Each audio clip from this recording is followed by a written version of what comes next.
kaze mu kiganiro amazi y'ubuzima mutegurirwa kandi mugashikirizwa n'ishirahamwe TWR Burundi n'inshuti zaryo. Ikiganiro c'abana kirimo inyigisho ngirakamaro mu byo kumenya Imana. Uhagarika iki kiganiro Seve Nibona, umuhinga w'ivyuma Michel na Mubano. Ikiganiro gitangwa Rugamba na Gatarina bavuga ivyerekeye tembo n'umugera wa sida yanduye. Yo Gatari, niyumvira ko ingwara ya kotso iguma ikomera. Umugera waramaze kumujegenyura umubiri kugeza aho bisigaye bimugora no kuva ku buriri. Sinzi coko. Yo, mbega yemwe bizogenda gute yagize ingorane yoba mw'ijoro canke tutari hano? Ashobora gupfa? Kumbure dukwiye kumugarukana mu nzu. Ntagomba kugaruka mu nzu. Avuga ko anezerewe ari ukwiwe. Mbega hari ingorane agarutse muri salo? Oya, ariko twoca tuhakora hakamera nk'icumba c'uburaro. Ntiyoshobora kuryama ku mido y'intebe. Nubu turacakeneye umuntu wo kumwitaho, na cane cane mu gihe aguma agira intege nke cane. Kumbure twomurungika mu bitaro Gitega. Ntukivyibuka, Kotso yavuze ko hariya atani ibitanda bafise. Yiyumvira ko ingorane zoca zirushiriza. Bisaba kwitanga gukomeye mu kugwaza umuntu ariko arapfa kubera sida. Ingorane ikomeza kuba nini. Haza hari imiryango 3 canke 4 muri Rwinyoni ifise umuntu agwaye umugera wa sida. Bose bafise izi ingorane dufise. Dutegereza kugira ico dukoze kandi vuba cyane.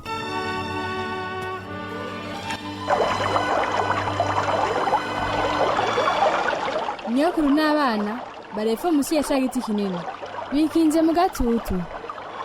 warumvise ko papa yemeye yuko yandarira inyuma y'inzu yacu izohinduka ivuriro ry'abantu bagwaye sida.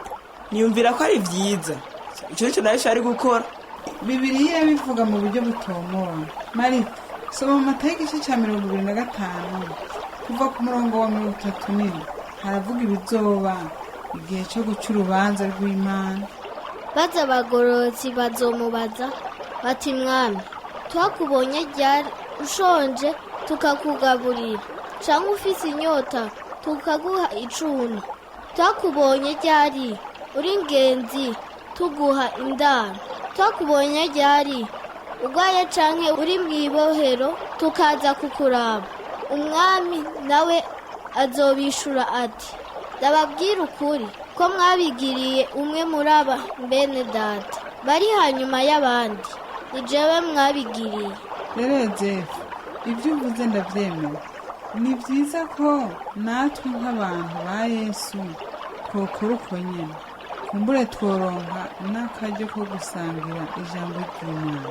None abagororotsi ni bande ganyoko? Nibajye bumvira Imana, nibajye bumviriza ico Imana ibabwira bakagikurikiza. Urakoze nyoko. Rero nabakiriye Yesu nk'umwami n'umukiza. Munyana, najewe sinovuga ibirenze ivyo. Nzobaza onke dade ko yomfasha gukora ibitanda byo gushira muri iyo nzu. Yozefu, ni vyiza ko ufise inyota yo gufasha. Bazokenera vyinshi atari bitanda gusa. Bazokenera abaforoma, abaganga bakuru n'imiti. Gomba kuzoba umuganga ninakura nyoko. Ndakunda gufasha abantu. Ntawe ubizi Marita, hanyuma kumbure ugafasha ahagwariye abafise umugera wa sida. Ega abavyeyi bazoba bandeze ntibazoha inkundira nyoko. Kubera iki Marita? Bavuga ko tutakwiye kwisuka mu vya sida. Basa bose ntanezerewe nuko hoba inzu y'abafise sida. Avuga ati bizohava bizana ingwara muri Rwinyoni. Ubu ndazi yuko iyo nzu y'abagwayi ba sida izoba ikintu ciza. Turashobora kwikoresha mu gufasha abantu gutahura ivya sida. Hari vyinshi abantu bemera bitari vyo. Narumvise basa bose avuga ko agiye kuvugana n'umukuru w'intara y'ubuvuzi ngo uwo mugambi uhagarare. Nta kibi kiriho muri uko kuvuga, ariko ndabona ko hazoba intambara muri vyo. Bana, nibaza ko vyoba vyiza tutabandanije kuvuga kuri ivyo bintu.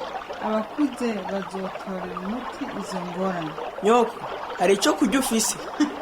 Oya Yoze, ariko womvomera amazi mu kirende cyane kugira ngo turonke ico kunywa. Numva nshushe kandi nyotewe. Ivyo nyoko.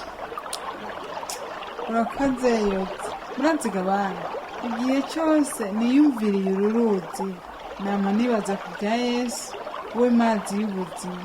Icyo nicyo dukwiye guha abantu bose barwaye sida mu gihe bazoba baje muri iyi nzu nshasha.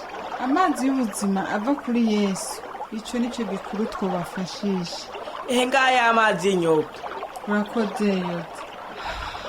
Amazi ni meza. Namwe bana nimunywa amazi. Nyoko, ariko nibutse.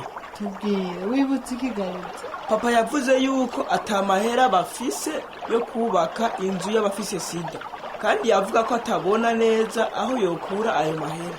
Igikorwa Rugamba yiyemeje gukora cyo gushiraho iyo nzu ni cyiza, natwe no kumusengera kugira Imana icinzire mu mahera aboneke. N'ubu reka dusenge. Mwami Yesu, turizeye ko iyi nzu y'abarwaye sida igomba ko yubakwa kugira ngo dufashe abantu dushobore no gusangira nabo ijambo ryawe. Turasabye uce inzira ayo mahera aboneke, icyo gikorwa gikoreke. Tubisabye mu izina rya Yesu, amen. Turizera ko ivyo uzobikora Mwami Yesu, kandi n'ubu nyene dusabye ngo utangure gukora ku mitima y'abantu, abantu bafise ubumenyi bujanye n'ivy'umugabo wa sida, bakunda gufasha abandi kandi bakunda Umwami Yesu. Ivyo tubisabye mu izina rya Yesu Kristo, amen. Mwami Yesu, turasengeye Oncle Kotso, turazi yuko ari mu maboko yawe. Turasabye ubane nawe n'ubu nyene kugira ngo umuremeshe. Urakoze Yesu, amen. Hashira iminsi itari mike turi muhira kwa Rugamba, umuryango wose urakoranye baganira. Papa, ndazi ko bitari bikeneye ko norinda kubisubiramo, ariko narumvise Marita avuga yuko basa bose yari afise umugambi wo kuvugana n'umukuru w'intara. Nibagije yuko wari ukwiye kubimenya. Urakoze yoze, reka tubireke. Ndizera neza yuko iyo nzu y'abarwayi ba sida tuyikeneye cyane. Narabisengeye, n'ubu ndabisengera. Ndiyumvira yuko ivyo ari ivy'Imana pe. Ingenda murabe. Nyoko, ni byiza kukubona, kaze. Nkeneye kubona so wawe Rugamba. Ari muhira? Twese turi muri saro, injira. Ndatangaye kandi ndaryohewe kukubona Nyoko.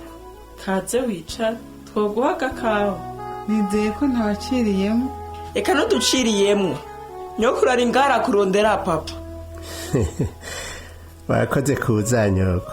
No gufasha iki? Nibaza ko mfise inkuru nziza. Ni ku mbyinzi y'abarwayi ba sida. Yo, duga kwijambo mugenzi. Mvuye kwa Pastor Chombo. Nariko ndamubwira amahera dukeneye kugira ngo dushobore kubaka inzu y'abarwayi ba sida. Nyoko, ntumbwire ko azoyitwubakira?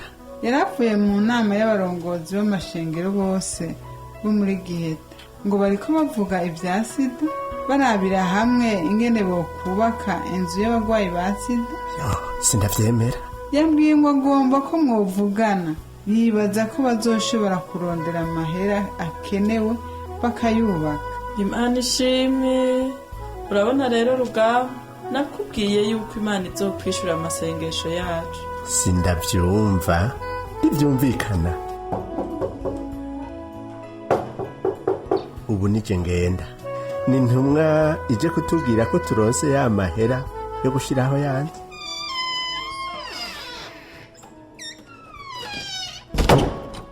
No bafasha iki? Twumva baganira bongorerana, tukaza turumva amajambo ngo umukuru wa district agomba ko mubonana ubu nyene. Mbisi aragaruka muri salon. Byari vyerekeye iki? Narinzi yuko bimeze neza cyane. Hari umuntu hanze yaje nk'intumwa. Umukuru w'akarere agomba ko tubonana ubu nyene. N'ingorane zijanye n'inzu y'abarwayi ba sida agomba ko tubonana ubu nyene. Mushinga, imbere yuko ugenda nagomba ndagusengera. Mwami Yesu, turazi yuko ibiza kuba muri uwo mubonano ari wowe bifise kububasha. Ufise umugambi uruta imigambi y'abana b'abantu. Turizera ko uwo mugambi w'inzu y'abarwayi ba sida ari igikorwa cawe, kandi turizeye yuko uwo mubonano n'umukuru w'intara uza kuvamwo ivyiza. Turagusavye kuzigama rugamba muri uru rugendo, byose tubisavye mu izina rya Yesu, amen.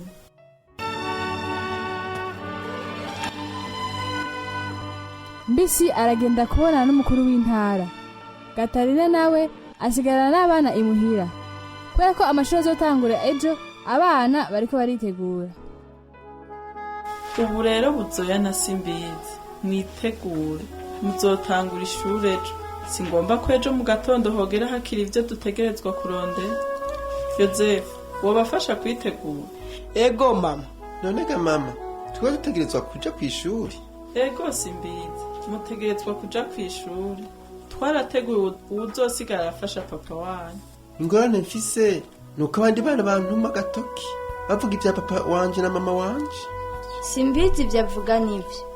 Impera n'imperuka ntawe uzokwemera kwicarana natwe kw'ishuri.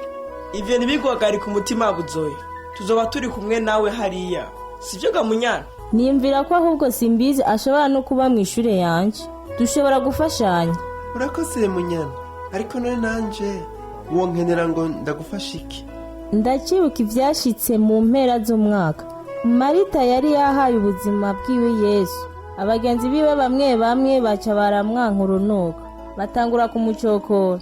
Mbere bamwe ntibagomba no gusubira kumwicara iruhande. Ivyo vyose kubera kurikira Yesu. Abantu ntibakunda kubona umuntu ameze uko batameze. Kandi namaze kumva abakobwa bamwe bamwe twigana bamvuga. Ivyo byose ni kuvaho nakiriye agakiza. Baca batinya, ntibafata umwanya wo gutahura yuko umuntu wese ari we yihitiramo uko akwiye kubaho. Kandi ndanezerewe ko nahisemwo gukurikira Yesu. Sinzi mwabana ko mwari mubizi, hari abagore bamwe bamwe muri Rwinyoni batakimvugisha kuva aho baboneye nakiriye Yesu. Kubera ko abantu baba babi gutyo.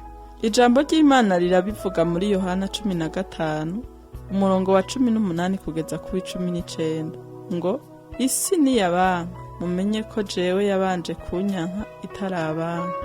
Iyo muba bisi, isi bikunze icaye, maze kuko mutarabisi ariko nabatoranije mu bisi, nico gituma isi banka. Niho nkimenya igituma abantu bagira ububi nk'ubwo, igituma bamereye nabi Marita. Ndazi ivyo nyokuru Yohava avuga ngo ntaco bitwaye naho botugirira nabi, kuko Yesu we adukunda. Natwe rero dutegerezwa kubakunda urukundo rwa Yesu. Ivyo vyumvikana nk'ivya nyokuru nyene. Ico bitwaye coco kiriho, ngira ngo nuko nyokuru yegereye Yesu cane. Ico akora cose agishira muri Yesu n'urukundo rwiwe. Tuvuze ivyo ncarebwa aho twamubonye ejo hariya hepfo musi y'igiti kinini. Ndakumbuye imigoroba twahora tumara musi ya ca giti kinini. Yarampaye umurongo muri Bibiliya kukuntu dutegerezwa kwifata dutanguye umwaka w'ishuri. Tuhawusomye mu cete ca kabiri candikiwe Timoteyo igice ca kabiri umurongo wa 15. Ndafise Bibiliya yanje, reka ndayisome. Icete ca kabiri candikiwe Timoteyo igice ca kabiri umurongo wa 15. Wamugira umwete wo kwiha Imana nk'uwamaze kurama. Umukozi atarinda gutetegwa aramiriza neza mu ijambo ry'ukuri. None uwo Yesu mama muvuga ninde? Reka ndagufashe kwitegurira ishuri. Ndakubwira ivya Yesu. Yozefu nawe yoba arafasha Simbizi. Yesu ni umwana w'Imana. Yaje muri iyi si kudukiza icaha. Ariko icaha naco ni iki?